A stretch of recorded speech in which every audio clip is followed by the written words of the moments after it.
d'abord, moi, j'ai oublié de préciser que j'étais le directeur du LSD du parti Néo-Rino.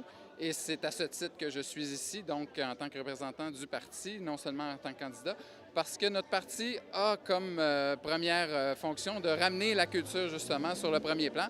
Alors, il va de soi qu'on est là. On a été dans toutes les manifestations de ce type-là. Et on continuera encore longtemps. Donc, la raison pour laquelle on vient appuyer, c'est parce que c'est essentiel. S'il n'y avait pas de culture, on ne serait pas ici. Notre fondateur, c'est quelqu'un qui aimait beaucoup la culture. Et effectivement, dans notre programme, nous voulons prendre l'argent de l'armée et en donner en 3 parts égales à la culture, à la santé et à l'éducation.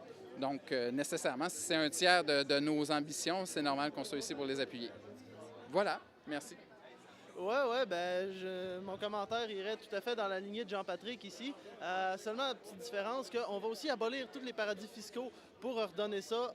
Il s'est trompé, c'est pas un tiers, c'est une moitié à santé, une moitié à l'éducation et une autre moitié à la culture. Oui, bien évidemment. Bien que ces coupures de 45 millions faites à la culture, 45 millions, c'est exactement ce que les gouvernements Martin et Harper ont accordé à la guerre en Afghanistan. À tous les 2 jours, on paie 45 millions de dollars de plus qu'on payait pour la défense nationale il y a 5 ans de cela. Et donc, c'est clair que et Paul Martin des libéraux et M. Stephen Harper des conservateurs ont choisi de donner à la guerre à tous les 2 jours ce qu'ils ont retiré aux artistes pour 1 an. Et donc, je veux juste donner cette réflexion à l'attention de nos amis. Voilà.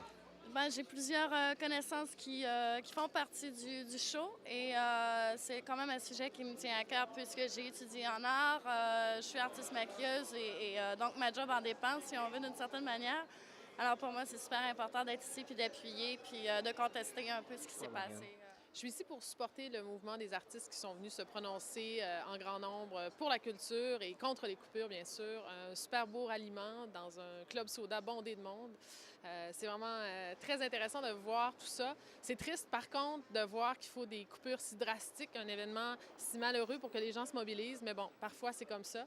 La mobilisation est essentielle, surtout au niveau des gens qui désirent voter conservateur. Ces gens-là, je crois qu'ils doivent prendre conscience de ce que c'est la culture qui est dans leur salon, dans leur bibliothèque, leurs enfants qui vont faire des cours de danse, qui vont dans les maisons théâtre, les maisons de culture. Si tout ça part, les enfants n'auront plus accès à la culture, la génération suivante n'aura plus envie de se prononcer comme peuple et la nation n'aura plus de voix. Donc, c'est essentiel que tous les gens de la société se sentent concernés, autant les familles que les travailleurs, que les gens qui ne travaillent pas dans la culture, qui comprennent qu'ils ont peut-être un cousin, un ami, une tante qui joue de l'orgue dans une salle paroissiale et que ça, c'est la culture.